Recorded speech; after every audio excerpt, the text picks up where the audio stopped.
Welcome to our channel law Kaksha students. आज हम environment law में डिस्कस करने जा रहे हैं environmental protection under law of taught. अब स्टार्ट करते हैं टॉट से। ये टॉट क्या होता है? What is taught? The word taught has been derived from the Latin word totem which means to twist. जो हमारा टॉट वर्ड है वो हमारे लैटिन वर्ड से ड्राइव हुआ है। लैटिन वर्ड क्या है? टोटम, और जिसका मतलब क्या होता है? Which means to twist. Clear? It include the conduct which is not straight और लॉफुल। ऐसा कंडक्ट जो हमारा क्या नहीं है, स्ट्रेट नहीं है, लॉफुल नहीं है, ऐसे कंडक्ट को हम क्या कहेंगे? बिल्कुल सही, टॉट कहेंगे। टॉट is equivalent to English term wrong. अगर हम बात करते हैं इंग्लिश टर्म में, टॉट हमारा किसके इक्विवेलेंट है, यानी कि किसके इक्वल टू है, तो वो हमारे किसके? रॉन्ग। अगर हम कहते हैं टॉट क्या है, तो टॉट मीन्स क्या होता है? रॉन्ग होता है। Definition according to section 2M the limitation act, टॉट means a civil wrong which is not exclusively a breach of contract और ब्रीच ऑफ ट्रस्ट। अगर हम बात करते हैं हमारी डेफिनेशन की, तो हमारी डेफिनेशन कहां डिफाइंड है? लिमिटेशन एक्ट में डिफाइंड है, सेक्शन 2M में। तो क्या कहता है? टॉट होता क्या है? टॉट हमारा क्या होता है? सिविल रॉन्ग, जो क्या नहीं है, ऐसा सिविल रॉन्ग जो ना ही हमारा क्या है? ब्रीच ऑफ ट्रस्ट है, ना ही हमारा क्या है? ब्रीच ऑफ कॉन्ट्रैक्ट है। क्लियर? यानी कि कोई भी हमारा रॉन्ग है और वो सिविल है, और वो क्या नहीं है, वहां पे क्या नहीं है, ना ब्रीच ऑफ ट्रस्ट है, ना ब्रीच ऑफ कॉन्ट्रैक्ट है, तो वो रॉन्ग हमारा सिविल रॉन्ग क्या कहलाएगा? टॉट कहलाएगा। क्लियर? अब बात करते हैं एलिमेंट्स के लिए। एलिमेंट्स इन टॉट। फर्स्ट, टॉट इज अ सिविल रॉन्ग। जैसा कि हमने बताया दो तरीके के रॉन्ग होते हैं हमारे, एक होता है सिविल रॉन्ग, एक होता है हमारा क्रिमिनल रॉन्ग। तो टॉट हमारा क्या है? सिविल रॉन्ग है। Second point, the civil wrong is other than mere breach of contract और ब्रीच ऑफ ट्रस्ट। ऐसा सिविल रॉन्ग होता है, ना ही वो क्या नहीं होता, वो ना ही ब्रीच ऑफ कॉन्ट्रैक्ट होता, ना ही ब्रीच ऑफ ट्रस्ट होता है। Clear? Third, the remedy for such civil wrong is an action for the unliquidated damages. जो हमारी इसकी रेमेडी रहती है, यानी कि टॉट की रेमेडी रहती है, वो क्या होती है? हमारी अनलिक्विडेड डैमेजेस होती है, डिफाइंड नहीं होती, और कंपनसेशन की फॉर्म में, यानी कि मॉनेटरी फॉर्म में होती है। Clear? Come to the next slide. अब जो हमने सारे एसेंशियल एलिमेंट्स पढ़े थे टॉट के, उन्हें डिफाइन करके और अच्छी तरीके से डीपली देखते हैं। फर्स्ट, टॉट is a civil wrong. There are two categories of wrong, civil wrong और क्रिमिनल रॉन्ग। जैसे कि हम जानते हैं कि दो तरीके के रॉन्ग होते हैं, सिविल रॉन्ग होता है हमारा, क्रिमिनल रॉन्ग होता है। टॉट क्या है? हमारा सिविल रॉन्ग है।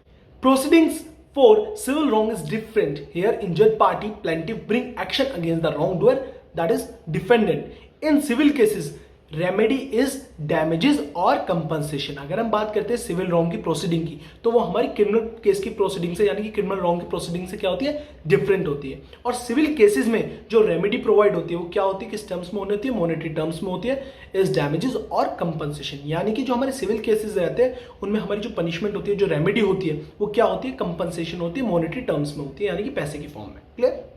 It infringes the right of a person or a group of person, but in a criminal action, the crime is committed against the society as a whole. अगर हम बात करते हैं सिविल रॉन्ग के बारे में, तो किसके अगेंस्ट में किया जाता है?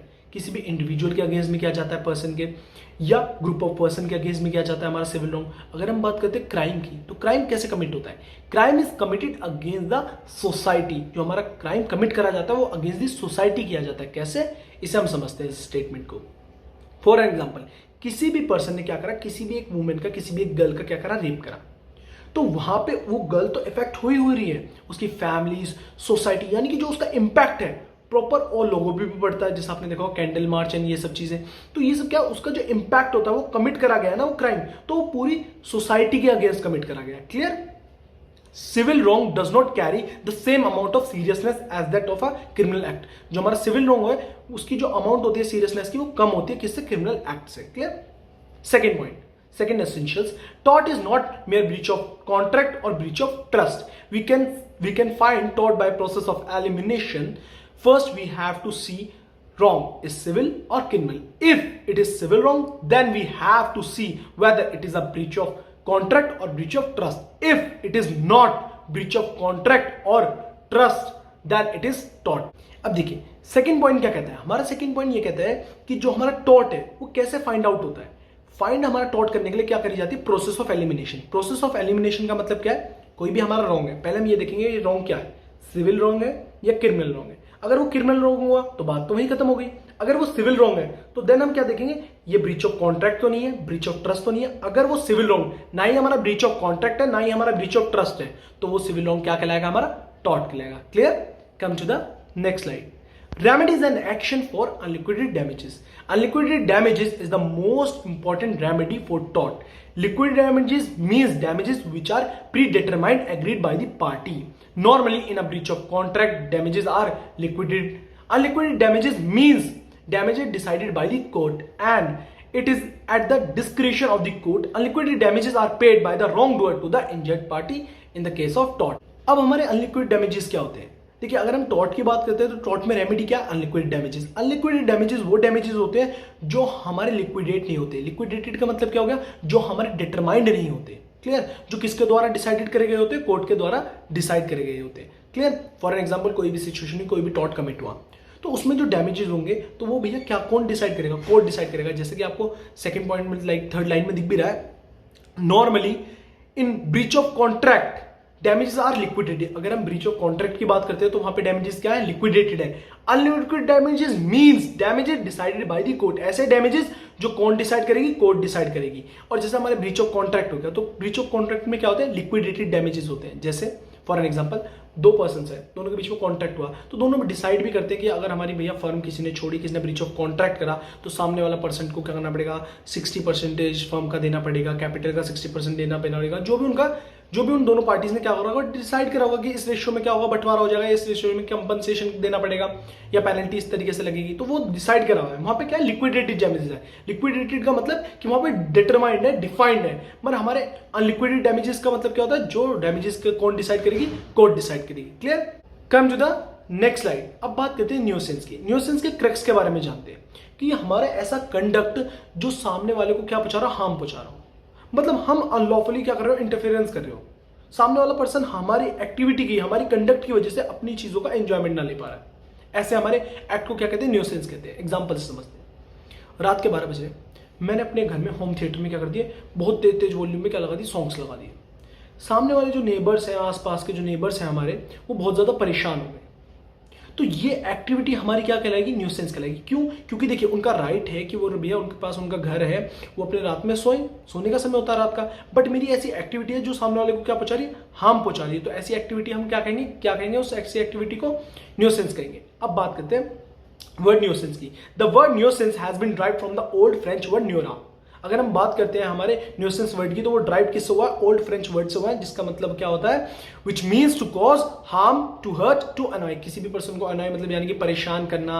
आपकी ऐसी एक्टिविटी हो जो सामने वाले को परेशान करे, आप सामने वाले को पर्सन को क्या करो? हार्म पहुंचाओ या हर्ट करो, तो हम क्या कहेंगे? वो चीज क्या कहलाती है? हमारी न्यूसेंस कहलाती है। Clear? The Latin word for nuisance is nocere which means to cause harm. Clear? अब बात करते हैं डेफिनेशन की। According to Winfield, nuisance is unlawful interference with a person use or enjoyment of land or some other right over or in connection with it। अगर हम क्या कर रहे हैं? unlawfully क्या कर रहे हैं? इंटरफेयर कर रहे हैं सामने वाले पर्सन के एंजॉयमेंट में, तो ये चीज क्या कहलाती है? ऐसा कंडक्ट, हमारी ऐसी अनलॉफुल इंटरफेरेंस क्या कहलाता है? न्यूसेंस कहलाता है। Clear? Nuisance is an injury to the right of a person's possession of his property to undisturbed enjoyment of it and result from an improper usage by another individual। Clear? हम nuisance का मतलब क्या होता है? ऐसे injury provide कर रहे हैं सामने वाले के पर्सन के राइट पे। कैसे राइट पे? कि भैया उस पर्सन का क्या था? मैंने रात में म्यूजिक तेज बजा दिया, तो नेबर्स के क्या थे? भैया राइट है, वो इंजॉयमेंट भी, उनकी जो प्रॉपर्टी है उन पर उनका राइट है कि रात में वो सो जाए बेडरूम में जाके, बट मैं क्या कर रहा हूँ? उनको उनकी चीजों को एंजॉयमेंट ही नहीं करने दे रहा हूँ, यानी कि वो अपनी प्रॉपर्टी का एंजॉयमेंट ही नहीं ले पा रहे। किसके कंडक्ट की वजह से? किसके इंटरफेरेंस की वजह से? मेरे इंटरफेरेंस की। तो ऐसा इंटरफेरेंस क्या कहलाता है? हमारा अनलॉफुल इंटरफेरेंस। और इस हमारे कंडक्ट को करना क्या कहलाता है? हमारा न्यूसेंस कहलाता है। Clear? Example, act interfering with the comfort, health, safety of the person in the way of smoke, noise, etc. Clear? Come to the next slide. अब बात करते हैं kinds of nuisance. First क्या हो गया? Public nuisance. Public nuisance affects the society and the people living in it at large. Some considerable portion of the society, and it affects the rights which the members of the society might enjoy over the property. The act which seriously affected or interferes with the health, safety, comfort of the general public is a public nuisance। जैसा कि इसका नाम है public nuisance. तो आपकी जो activity है, आपका जो आप किसे हार्म पहुंचा रहे हो? पूरी सोसाइटी को हार्म पहुंचा रहे हो। आप क्या लार्ज एरिया में, यानी कि पीपल्स को आप लार्जली क्या कर रहे हो? इंपैक्ट डाल रहे हो। तो हमारा ऐसा न्यूसेंस क्या कहलाएगा? पब्लिक न्यूसेंस कहलाएगा। जैसे आपने क्या करा कि आपके ऐसे कंडक्ट है, आपकी ऐसी एक्टिविटी है जिससे क्या है? पूरी सोसाइटी डिस्टर्ब हो रही है, अब पूरी सोसाइटी को हार्म हो रहा है। तो ऐसे कंडक्ट और ऐसी एक्टिविटीज को, ऐसे अनलॉफुल इंटरफेरेंस को, जिससे पब्लिक, हमारी जो सोसाइटी है वो प्रॉपर्ली तरीके से एंजॉयमेंट नहीं ले पा रही अपनी प्रॉपर्टी का, लैंड का, तो ऐसे आप अनलॉफुल इंटरफेरेंस को क्या कहेंगे? बिल्कुल से पब्लिक न्यूसेंस कहेंगे। प्राइवेट न्यूसेंस क्या है? जैसे कि नाम है private. Private nuisance is that kind of nuisance in which a person use or enjoyment of his property is ruined by the another, यानी कि आपके अनलॉफुल इंटरफेरेंस आप किस कर रहे हो, एक पर्टिकुलर किसी पर्सन के उसमें कर रहे हो, पोजीशन में। फॉर एन एग्जांपल, मैं कोई ऐसा एक्टिविटी कर रहा हूं, ऐसा अनलॉफुल इंटरफेरेंस कर रहा हूं जो मेरा सामने वाला नेबर है ए, यहां क्या कर दिया, मेंशन कर दिया कि एक पर्सन क्या हो रहा है, डिस्टर्ब हो रहा है, वो एंजॉयमेंट नहीं कर पा रहा अपनी प्रॉपर्टी का, अपनी लैंड का। तो ऐसे अनलॉफुल इंटरफेरेंस को हम क्या कहेंगे, प्राइवेट न्यूसेंस कहेंगे। Simple words, simple language. Private nuisance मतलब कि आपकी जो न्यूसेंस एक्टिविटी हो किसके अगेंस्ट में हो, एक सिंगल पर्सन के अगेंस्ट में हो। और आप पब्लिक न्यूसेंस क्या होगा, जो आपकी एक्टिविटी है किसके अगेंस्ट में हो, पब्लिक के अगेंस्ट में हो, सोसाइटी के अगेंस्ट में हो। Clear. It also injuriously affected the owner of the property by physical injury his property or by affecting enjoyment of the property। Clear कि आप उसकी प्रॉपर्टी को इंपैक्ट डाल रहे हो या आप उसकी प्रॉपर्टी के एंजॉयमेंट के राइट को क्या कर रहे हो, इन्फ्रिंज कर रहे हो। Clear. Come to the next slide. What are the remedies for the nuisance. अब क्या रेमेडीज है हमारे न्यूसेंस की। There are 3 kind of remedies, one by one discuss करते हैं। Injection, damages and abatement. Injection क्या होता है। First, an injection is the judicial order restraining a person from doing और कंटिन्यूइंग एन एक्ट। अब देखिए, कोई भी पर्सन कोई एक्ट कर रहा है तो उसके लिए क्या हो गया, जुडिशियल ऑर्डर पास कर दिया गया कि आप क्या कर रहे हो, सामने वाले के राइट को क्या कर रहे हो, इन्फ्रिंज कर रहे हो, तो आप क्या कर दो, इस एक्ट को यहीं रोक दो। तो ये हमारा क्या हो गया, इंजेक्शन हो गया। It may be in the form of a temporary injunction which is granted on for a limited period of time which may get reversed or confirmed. If it is confirmed then it takes the form of a permanent injunction. अब जैसे क्या हुआ, for an example, कोई आप ऐसे activity कर रहे हैं जिससे सामने वाले को हार्म हो रहा है, वो एंजॉयमेंट नहीं कर पा रहा अपनी प्रॉपर्टी का, लैंड का, या उनके राइट को क्या हो रहा है, इन्फ्रिंज हो रहा है। या सोसाइटी में क्या हो रहा है, आपको उनके राइट्स के क्या हो रहे हो, भैया राइट्स पे बैरियर्स आ रहे हैं, वो एंजॉय नहीं कर पा रहे सोसाइटी। क्लियर। आपके अनलॉफुल इंटरफेरेंस की वजह से। तो पहले तो आपको क्या कर दिया गया, इंजेक्शन पास कर दिया गया। कौन सा, टेम्परेरी इंजेक्शन। टेम्परेरी इंजेक्शन का मतलब कि जो आप अपना कंडक्ट कर रहे हैं, जो आप अपनी एक्टिविटी कर रहे हैं, उसे रोक दीजिए। क्लियर। जुडिशियल ऑर्डर पास कर दिया गया। अगर कंफर्म हो गया कि ये न्यूसेंस ही है, यानी कि आपके एक्ट की वजह से क्या हो रहा है, सामने वाले की एंजॉयमेंट नहीं कर पा रहा अपनी प्रॉपर्टी का, लैंड का, या सोसाइटी अच्छी तरीके से अपने एंजॉयमेंट नहीं कर पा रही प्रॉपर्टीज का, लैंड का, सोसाइटी को क्या पहुंच रहा है, हार्म पहुंच रहा है, तो आपका वो जो टेम्परेरी इंजेक्शन है उसे क्या कन्वर्ट कर दिया जाएगा, परमानेंट इंजेक्शन में कन्वर्ट कर दिया जाएगा। Clear. Damages. The damages may be offered in the terms of compensation to the aggrieved party. These could be nominal damages। अब देखिए, सामने वाली पार्टी जो पार्टी है जिसे हार्म हुआ है, यानी कि जो एंजॉयमेंट नहीं कर पा रही अपनी प्रॉपर्टी का, लैंड का, या कोई सोसाइटी में क्या करनी पा रही, पब्लिक एट लार्ज का मतलब, यानी कि कई पर्संस क्या करनी पा रहे, एंजॉयमेंट नहीं कर पा रहे अपने लैंड का, प्रॉपर्टी का, या ऐसे उनके राइट्स का क्या हो रहा है, इन्फ्रिंजमेंट हो रहा है किसी अनलॉफुल इंटरफेरेंस की वजह से। तो वो सारी जो अफेक्टेड पार्टीज होंगी वो क्या लेंगी, डैमेजेस लेंगी। किस टर्म्स में होता है ये डैमेजेस, हमारी मॉनेटरी टर्म्स में। क्लियर। कंपनसेशन लेंगी किस पर्सन से, जो पर्सन क्या कर रहा है, न्यूसेंस कमिट कर रहा है। Clear. Abatement. Abatement of nuisance means the removal of nuisance by the party who has suffered without any legal proceeding. This kind of remedy is not favored by the law। Example समझेंगे, बहुत अच्छा example है। जैसा कि मैंने बताया था कि रात के 12 बजे मैंने म्यूजिक बहुत अपने सॉन्ग्स क्या करके बहुत तेज वॉल्यूम में चला दिया, सामने वाले नेबर्स की नींद उठ गई, उसे आया गुस्सा, वो मेरे घर आया, उसने मेरा होम थिएटर उठाया, फोड़ दिया। यानी कि क्या, सीधा आपने क्या करा, लॉफुल कोई भी लीगल प्रोसीडिंग का यूज नहीं करा, आपने सीधा अपने आप ही जो पार्टी क्या हो रही है, इफेक्ट हो रही है, उसने क्या कर दिया, जो सफर कर रही है पार्टी, उसने सीधा खुद ही क्या कर दिया, उस चीज को हटा दिया। Clear.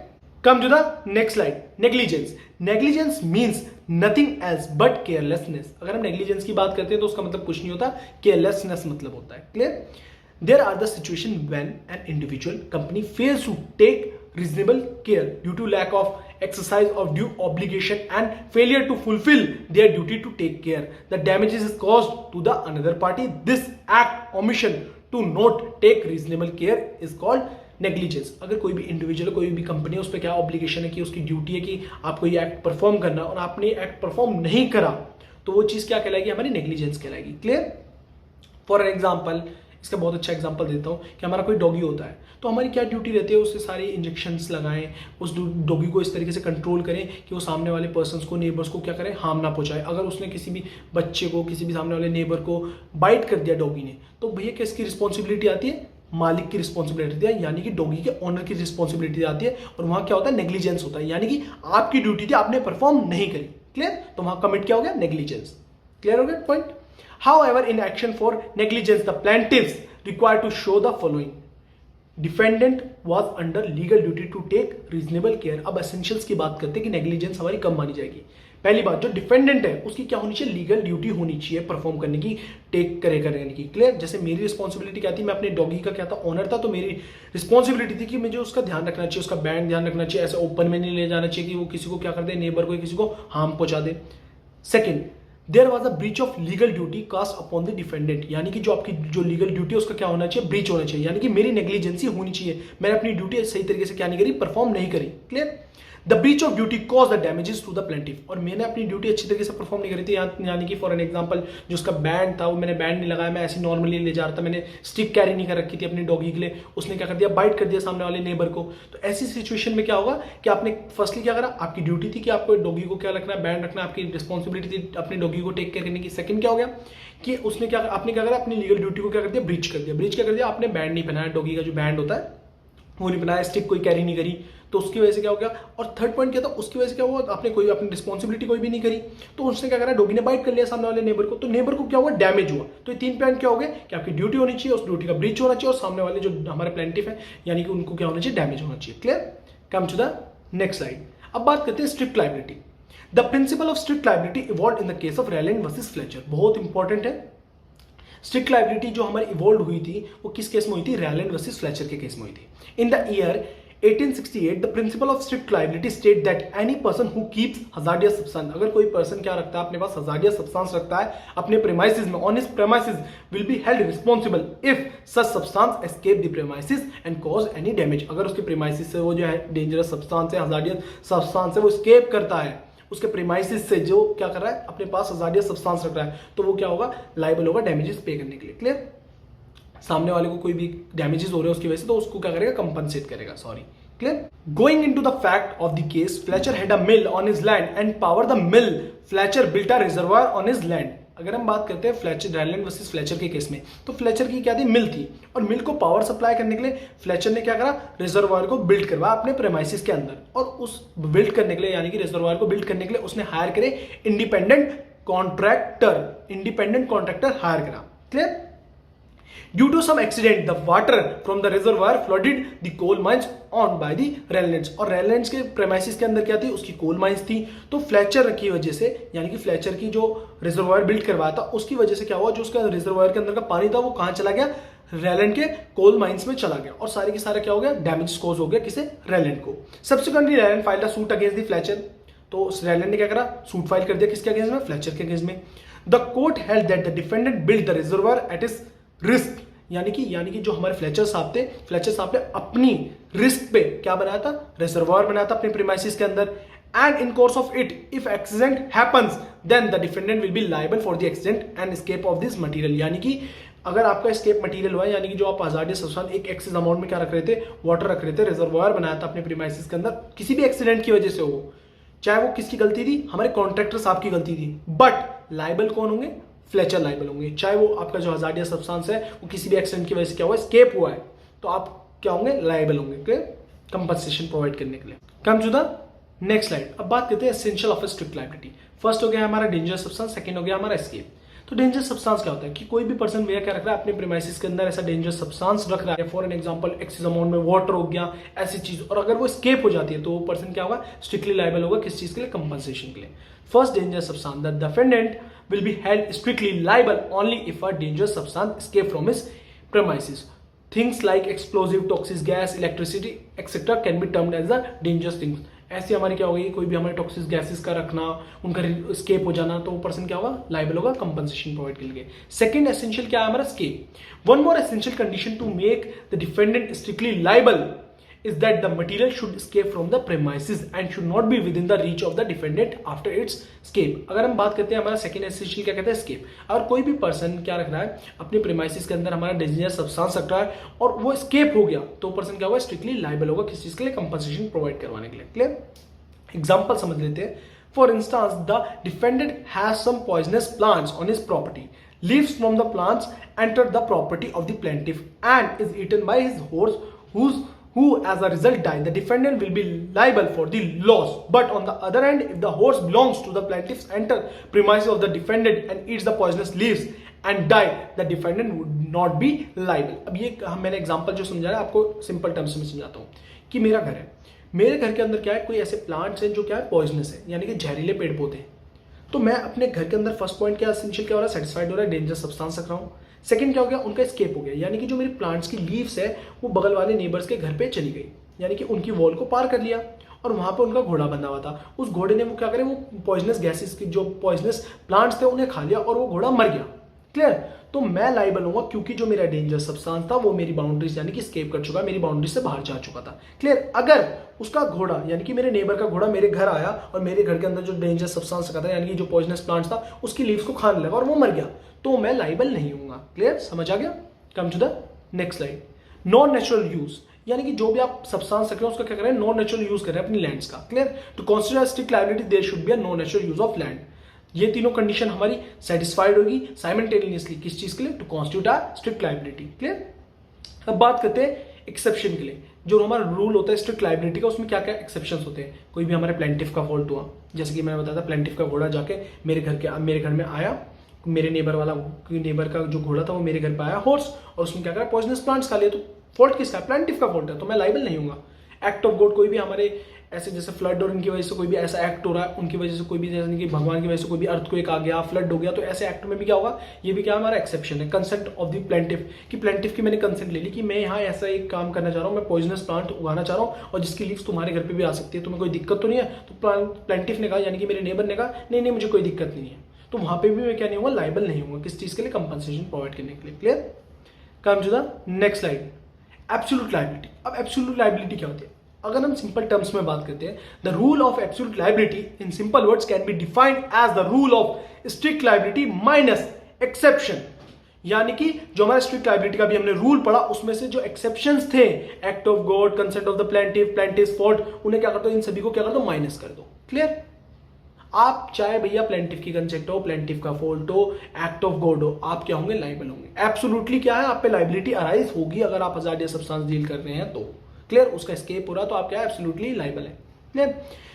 In India rule of absolute liability evolve in the case of MC Mehta versus union of India. This is one of the most landmark judgment which relates to the concept of absolute liability. अब जो absolute liability का concept था वो किस case में evolve हुआ, MC Mehta versus union of India में। ये क्या है, हमारा लैंडमार्क जजमेंट है। Clear? The fact of the case are that some oleum gases leaked in a particular area in Delhi from industry due to leakage. Many people were affected. अब देखिए क्या हुआ था इस केस में, क्या हुआ था, दिल्ली में जो हमारी फैक्ट्री थी उससे क्या हो गया था, गैस लीक हो गई थी। कौन सी गैस, ऑलियम गैस लीक हो गई थी, और उसकी वजह से क्या हुआ था, काफी लोगों को क्या पड़ा, इफेक्ट पड़ा। क्लियर। काफी लोग अफेक्टेड हो गए थे, हार्म हो गया था उन सभी को।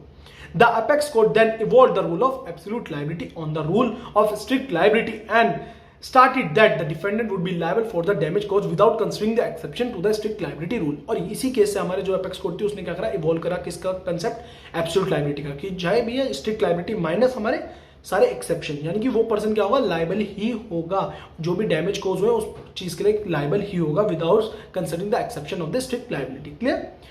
According to the rule of the absolute liability, if any person is engaged in any dangerous या hazardous activity, कोई भी person क्या engage है dangerous activity में, hazardous activity में, यानी कि hazardous substance में deal कर रहा है, and if any harm is caused any person due to any accident, किसी भी accident की वजह से किसी भी person को क्या हो रहा है, harm हो रहा है, which occur during carrying out such inherently dangerous or hazardous activity, then the person who is carrying out such activity will be held absolutely liable। जो पर्सन क्या कर रहा है, कंडक्ट कर रहा है वो hazardous activity या हमारी dangerous activity, तो वो पर्सन क्या होगा, लाइबल होगा। किसी भी एक्सीडेंट की वजह से हो, वहां पे कोई भी एक्सेप्शन की बात नहीं आएगी, यानी कि rule of strict liability minus exceptions equals to absolute liability. यानी कि कोई भी आप hazardous सब्सटेंस में डील कर रहे हैं और किसी भी पर्सन को अफेक्ट हो रहा है, तो आप क्या होंगे, एब्सोल्यूट लायबल होंगे, यानी कि आपको कंपनसेशन करना पड़ेगा जिन्हें पर्सन को हार्म हुआ है। क्लियर।